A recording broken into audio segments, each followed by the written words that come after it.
Hello friends, तो कैसे हैं आप सब। न्यू एजुकेशन पॉलिसी 2020 गवर्नमेंट ये पॉलिसी ला चुकी है, लॉन्च कर चुकी है। इम्प्लीमेंटेशन बाकी है, पर वो भी जल्द ही हो जाएगा। इस पॉलिसी के बारे में शायद आपने सुन लिया हो और शायद ना भी सुना हो, बट इसका इम्प्लीमेंट होने के बाद इफेक्ट जरूर देख लेंगे। पिछली पॉलिसी आई थी 1986 में और 1992 में कुछ माइनर चेंजेस जरूर आए थे उस पॉलिसी में, बट बेसिक स्ट्रक्चर जो 1986 की पॉलिसी का था वही अभी तक हम फॉलो कर रहे थे, जिसको हम कितने सालों से क्रिटिसाइज भी करते हैं कि यहाँ पे थ्योरेटिकल बेस्ड ही है, कि हमें बस याद कर लिया, रट्टा लगा के मार्क्स ले लिए। सब प्रैक्टिकल, बहुत थोड़ी सी चीजें ही प्रैक्टिकल पढ़ाई जाती थी, बट अब प्रैक्टिकल चीजें की बात की जाएगी। प्रैक्टिकली कहाँ पर हमने उन चीजों को यूज करना है, अप्लाई कैसे करना है, वो सब चीजें अब सिखाई जाएंगी। अब हमारा एजुकेशन सिस्टम कंप्लीटली चेंज होने वाला है। तो आज इस वीडियो में मैं वही मेजर चेंजेस के बारे में बात करने वाला हूं जो न्यू एजुकेशन पॉलिसी 2020 के अकॉर्डिंगली आने वाले हैं। तो चलिए वीडियो स्टार्ट करते हैं। सबसे बड़ा चेंज जो है, पूरा स्ट्रक्चर ही चेंज हो चुका है। जैसे कि पहले 10+2 का स्ट्रक्चर था।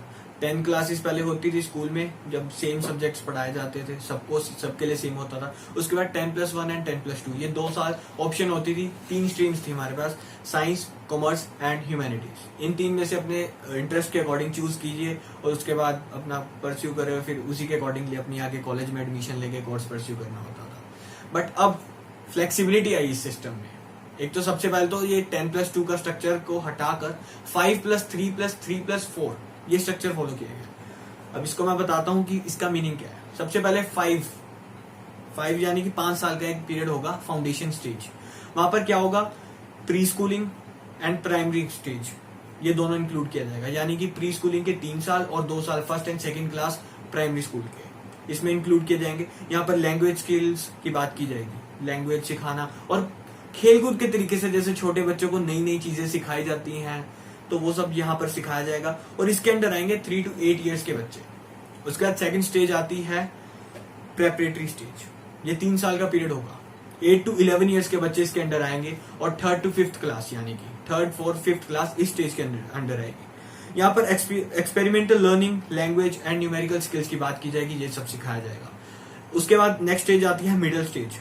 11 to 14 ईयर्स के बच्चे इस स्टेज के अंदर आएंगे, यानी कि 6th to 8th class, 6th, 7th, 8th, ये 3 साल इस स्टेज के अंदर आएंगे। यहाँ पर arts, SS, math, science, humanities, अलग अलग सब्जेक्ट्स सिखाए जाएंगे। और सिर्फ रट्टाफिकेशन नहीं, क्रिटिकल थिंकिंग, एनालिसिस, सब कुछ, मतलब प्रॉपर प्रैक्टिकली कैसे चीजें काम कर रही हैं, ये सब सिखाया जाएगा। पहले की तरह नहीं रहेगा कि सिर्फ याद किया मार्क्स ले लिए, नहीं।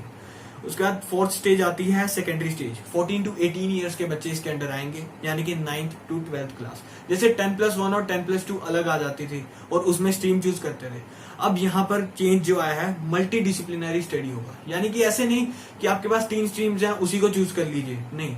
आप मान लीजिए आपको साइंस में इंटरेस्ट है और पॉलिटिकल साइंस में भी इंटरेस्ट है, मान लो फिजिक्स में आपका इंटरेस्ट है, तो पहले के सिस्टम के अकॉर्डिंग आपने अगर फिजिक्स करनी है तो आप साइंस स्ट्रीम ले लीजिए, और पॉलिटिकल साइंस करनी है तो ह्यूमैनिटीज में जाइए। अब आप दोनों सब्जेक्ट इकट्ठे ले सकते हैं, कोई स्ट्रीम के कारण बॉन्डेज नहीं होगा आपसे।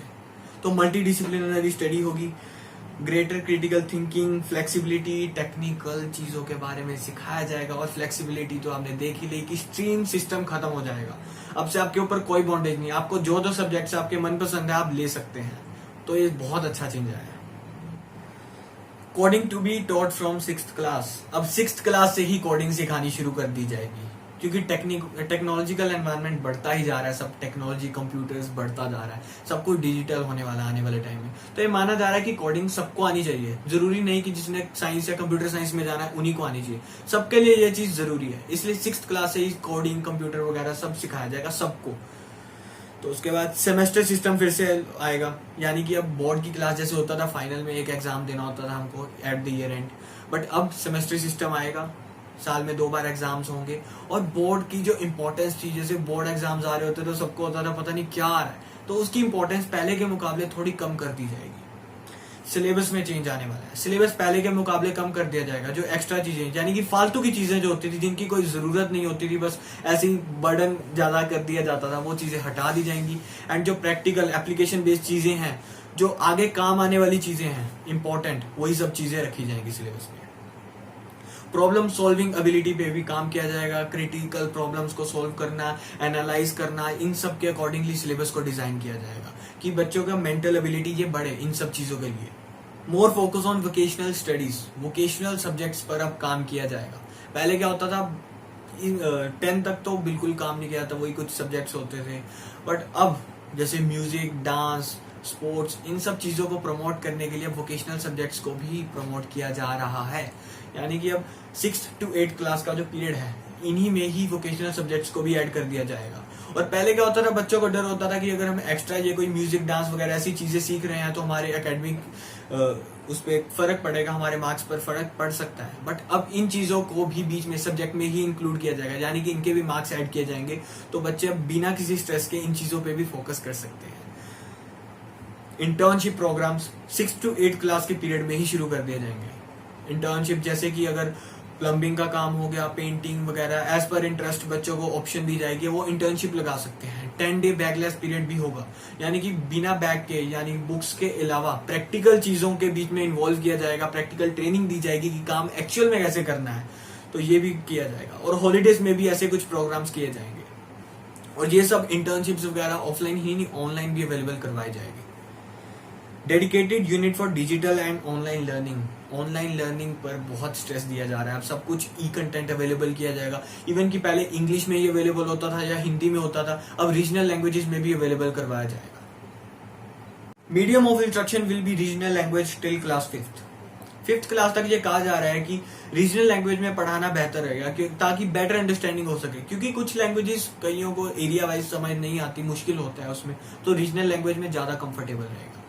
National testing agency NTA to conduct common entrance exam, NTA के द्वारा एक कॉमन एंट्रेंस एग्जाम सभी बच्चों के लिए करवाया जाएगा, जिसमें science, humanities, arts, language, vocational subject सबको इंक्लूड किया जाएगा, ताकि सब बच्चे वो एग्जाम दे सके। और कॉलेज, यूनिवर्सिटी में एडमिशन लेते टाइम सिर्फ बोर्ड के मार्क्स मैटर नहीं किए जाएंगे, इसको भी कंसिडर किया जाएगा।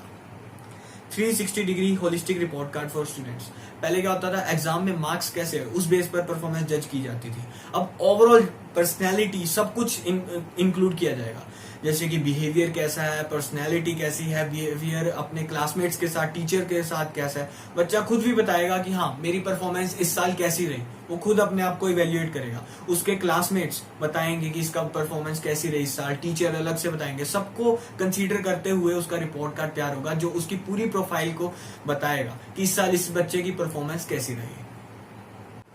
अब ये तो बात की थी कि स्कूलिंग लेवल पर क्या चेंजेस हैं, अब कॉलेज, यूनिवर्सिटी लेवल पर भी बहुत से चेंजेस हैं, अब उनके बारे में बात कर लेते हैं। Multiple entry and exit programme, पहले क्या होता था, जैसे कोई कोर्स है, ग्रेजुएशन है या डिग्री कोर्स है, तो उसमें क्या होता है, उसको पूरा करो, अगर 3 साल का तो 3 साल पूरे लगाओ, 4 साल का है तो 4 साल पूरे लगाओ, तो ही आपको वो कोर्स कंसिडर किया जाएगा, डिग्री मिलेगी।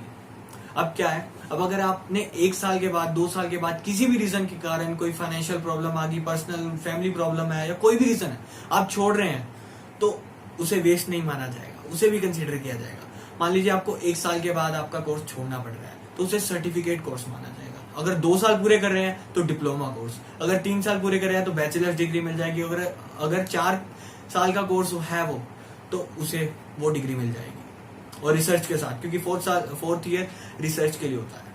तो इस तरह से आपका कोई भी साल वेस्ट नहीं जाएगा। Academic bank of credits to store credits, अब क्रेडिट सिस्टम इन्होंने लॉन्च किया है। अब इसमें क्या होगा, मान लीजिए अगर 1 साल आपने लगा लिया, उसके बाद आपको किसी रीजन से छोड़ना पड़ गया, गैप आ रहा है, 2-3 साल बाद वापिस आप फिर से वो कोर्स को कंटिन्यू करना चाहते हैं, पहले आप नहीं कर सकते थे, आपको फिर से शुरू से करना पड़ता था, बट इस केस में क्या होगा, क्रेडिट्स मिलेंगे। एकेडमिक बैंक ऑफ क्रेडिट्स में आपके क्रेडिट्स को स्टोर कर दिया जाएगा, जो आपने फर्स्ट ईयर लगाया उसके क्रेडिट्स मिलेंगे, उसको वहां पर स्टोर कर दिया जाएगा, और अगर 2-3 साल के बाद आप जब भी कंटिन्यू करना चाहेंगे, उन क्रेडिट्स को यूज किया जाएगा, ताकि अपनी पढ़ाई कंटिन्यू करें। अगर फर्स्ट ईयर के बाद छोड़ा था तो सेकंड ईयर से कंटिन्यू करें, फिर से आपको करने की जरूरत नहीं है।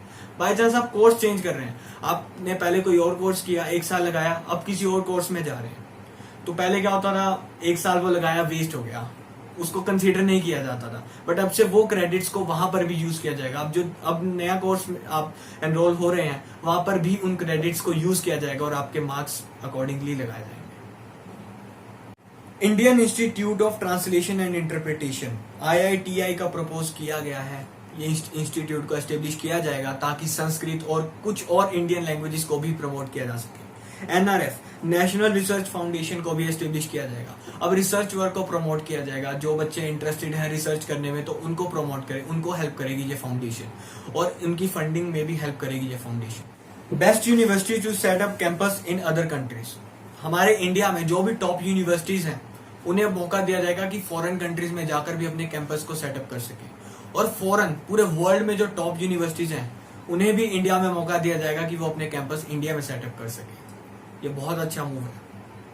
Higher education institution to become multidisciplinary, HEI higher education institution. पहले क्या होता था, जैसे IIT हायर एजुकेशन इंस्टीट्यूट है, वहां पर साइंस पढ़ाया जाता है, इंजीनियरिंग के लिए पढ़ाई कराई जाती है, आर्ट्स कॉमर्स जैसे सब्जेक्ट्स को वहां पर नहीं पढ़ाया जाता। तो ऐसे हायर एजुकेशन इंस्टीट्यूट को मल्टी डिसिप्लिनरी यानी कि अब सब सब्जेक्ट्स वहां पर भी पढ़ाए जाएंगे। और गवर्नमेंट का प्लान है कि 2030 तक HEIs को हर डिस्ट्रिक्ट में कम से कम एक HEI हर डिस्ट्रिक्ट में होना चाहिए। ये प्लान है, आप देखते हैं हो पाता है या नहीं हो पाता। HRD ministry to be renamed as education ministry. HRD ministry का नाम अब चेंज करके एजुकेशन मिनिस्ट्री कर दिया जाएगा। ई कंटेंट इन रीजनल लैंग्वेज, जैसा कि पहले ही बताया, रीजनल लैंग्वेजेस में कंटेंट प्रोवाइड करवाया जाएगा। इंग्लिश, हिंदी या ऐसी कुछ कॉमन लैंग्वेजेस में पहले भी करवाया जाता है, अब रीजनल लैंग्वेजेस हर लैंग्वेज में प्रोवाइड करवाया जाएगा। Financial autonomy to be given to top colleges. कुछ टॉप कॉलेजेस और यूनिवर्सिटीज को ऑटोनॉमी दी जाएगी, वो अपने कुछ डिसीजंस खुद ले सकेंगी, बट ये पावर उनको उनकी रैंकिंग के अकॉर्डिंगली दी जाएगी। यानी कि जो टॉप लेवल पर हैं कॉलेजेस एंड यूनिवर्सिटीज उनको ज्यादा पावर मिलेगी, अकॉर्डिंगली जो नीचे नीचे आ रहे हैं उनको अकॉर्डिंगली पावर दी जाएंगी। Education sector to get 6% of GDP, ये सबसे बड़ा मूव है। फॉरेन कंट्रीज में एजुकेशन पे एक बड़ा परसेंट GDP का स्पेंड किया जाता है। इंडिया में इतना नहीं किया जाता था, बट इसकी जरूरत थी और इस बार ये चेंज भी आ गया है। 6% ऑफ GDP अब एजुकेशन सेक्टर पर खर्च किया जाएगा।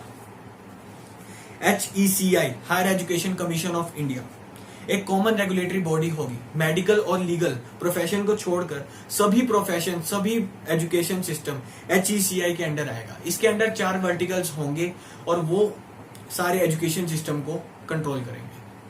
तो ये थे कुछ बड़े चेंजेस जो न्यू एजुकेशन पॉलिसी 2020 लेकर आ रही है और हमारा एजुकेशन सिस्टम कंप्लीटली चेंज होने वाला है। अब पॉलिसी को पढ़कर तो लग रहा है कि बहुत अच्छे चेंजेस और हमारा फ्यूचर बहुत ही ब्राइट है, बट अब देखना होगा कि इम्प्लीमेंट कितने अच्छे से किया जाता है। अब आपका कोई व्यूज, आपकी क्या राय है इस पॉलिसी के बारे में, कोई चेंजेस आप चाहते हैं, कैसा लगा, क्या व्यूज हैं, आप कमेंट करके बता सकते हैं। और वीडियो भी कैसी लगी आप कमेंट करके बता दीजिए, और अगर अच्छी लगे तो वीडियो को लाइक कर दीजिए, अपने दोस्तों के साथ शेयर कर दीजिए। ऐसी ही और वीडियोस देखने के लिए चैनल को सब्सक्राइब करें, साथ बना बेल आइकन जरूर दबाइए। मिलते हैं फिर नेक्स्ट वीडियो में, तब तक के लिए टेक केयर, बाय बाय।